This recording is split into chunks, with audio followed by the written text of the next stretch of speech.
A magyarországi vasúti átjáróban történt balesetek közül a legtöbb halálos áldozatot követelő baleset. Kecskemét önkormányzata az emlékművet 2009-ben emelte.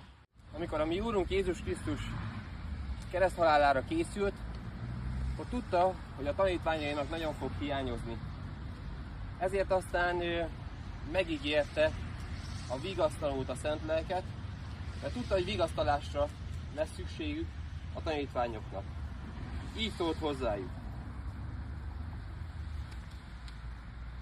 A pártfogó pedig a Szentlélek, akit az én nevemben küld az Atya, ő megtanít majd titeket mindenre, és eszetekbe juttat mindent, amit én mondtam nektek. Békességet hagyok nektek, és az én békességemet adom nektek.